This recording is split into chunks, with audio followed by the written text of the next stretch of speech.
Hello everyone, welcome to another episode of TCG Talk, back today with another video. And in today's video I'm going to be giving you a complete recap of the Flesh and Blood World Championship in Philadelphia. We're going to talk about the top 8 and how it went down, as you can see on the screen. We're also going to talk about the calling results, both Battle Harden results, as well as how the World Tour points finished for each region, what were the podium placers, and who was the #1 overall winner. So if you missed any of it, please feel free to sit back, relax, and watch the video. If you're new to the channel, though, welcome. Thank you so much for stopping by. Hopefully you enjoy your stay. If you're a long-standing supporter, thank you so much as always. Feel free to check out the Discord down below, as well as the channel membership and the creator worksheet for access to a ton of creators who cover this game if you want to follow someone else. If I say anything wrong during this video, I am coming off of night shift. I have been awake since 10:30, or I actually have technically been awake since 5 p.m. yesterday. It is 9 a.m. the next day. So if I say something wrong, I apologize ahead of time. But we're going to get into the top 8 for the World Championship. So we had a slew of players. We talked about that yesterday in the top 8. A lot of cool matchups. I ended up catching about half of the top 8 games. I had to sleep through some of it because it's during my sleep cycle. However, if I had to pick a game that I think you should watch, definitely check out the Matthew Dilks versus Ian Zhang game. It was Chain versus Marlin, and then Gravy versus Prism. Unbelievable games. Really, really fun. Matthew Dilks, as you can see, ended up getting to the final against Michael Jasker, both very accomplished players. Matthew ended up taking the Gravy game in game 1 over Syndra, which is very unfavored for him. By being able to choose to go first, I believe, and kind of helped him out. They both were battling, going crazy. Game 2 was absolutely nuts. Really quick, I'm going to do spoiler warning. I mean, you can see how the games went down if you want to watch that, so definitely go give it a watch right now if you want to. Really quick. Okay, spoiler warning. Matthew on Chain got Michael down to 1 health, and Matthew was on 38. Michael then proceeds to play double Art of War, he had 3 Cerebellum processors out at once and played a Tome of Findall off of High Octane, and one-shotted Matthew Dilks with a system reset play. Just absolutely unbelievable. Like the Dream -IO combo turn, absolutely crazy. Then Game 3 actually went really close. Michael had 1 misplay with banishing or trying to banish a Rise in Resentment with Wrath the Retribution, not knowing that you can't banish it because it's printed value. It's not about what it's reduced on. But at any rate, Michael was able to close it out and take the World Championship. But there were a lot of good games in this top 8. I highly suggest going back and watching it on stream. Like I said, I feel bad for Majin Bey. He just got high rolled to hell in the top 8. It was hard to watch. There's nothing you could do. Literally just cards were going Ian Zhang's way. The most entertaining match that I personally watched was Ian Zhang versus Matthew Dilks. I definitely suggest to go watch that. But congratulations, Michael. Super talented player. And it was really cool to see the different heroes do well. Syndra ended up winning. I do find it funny that Syndra won the World Championship and she only gets 50 LL points. That's neither here nor there. It's just very interesting. But regardless, that's how that went down. Then we had the calling. So this was the top 8 of the calling, which surprised a lot of people, I think. Zen ended up taking the calling. Now, Zen is a very strong deck. It's one that is on people's radar as generally a good LL deck, but I don't think people were picking it to be first place. And when you look at the World Championship, out of all the LL decks that were available, we had 4 Chains and 1 Viscerai. So we had 5 Rune Blades out of the 8. And then we had, a -IO, a Marlin, and what's the last one? A Starvo. And then you look at the LL, which is all LL calling, which is all LL rounds. And Zen took first, and Dromai took second and third, which is pretty nuts. Viscerai, obviously, and Chain, both kind of usual suspects. Still 4 total Rune Blades in the top 8, so there is that. But having Zen and 2 Dromais at the top, I think, was a little bit unexpected by a lot of people. But congratulations to everyone who plays top 8 there.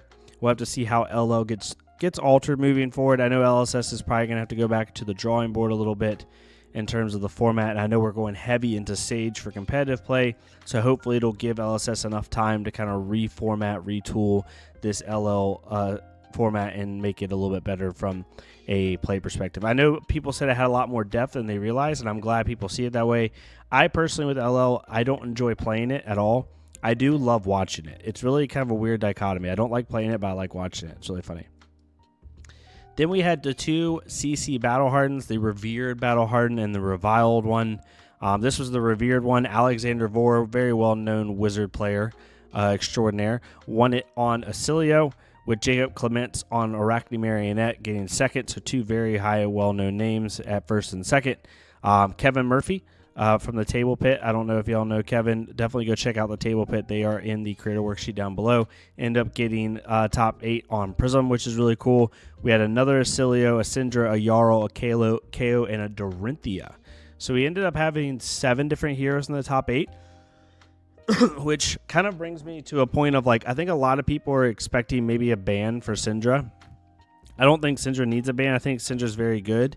But I think CC, we just continuously see result. Like, yes, the top 3 have a large win percentage in like a ProQuest season, but on any given top 8, you usually see like 5 to 7 heroes. And I think it's just, it's too balanced right now. I don't think they need to make any changes, but that is just my opinion.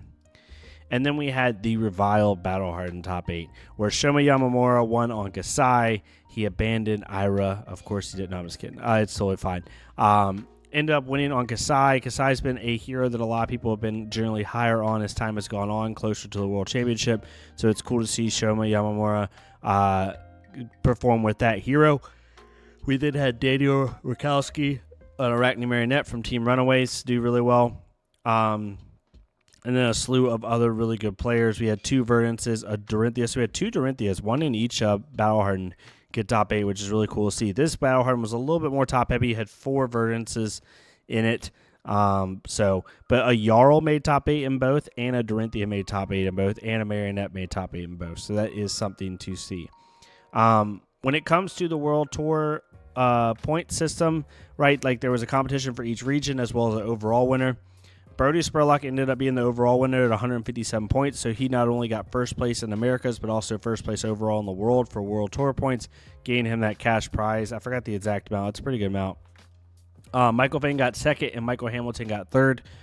Arguably 3 of the biggest names in America, so there's no surprise there.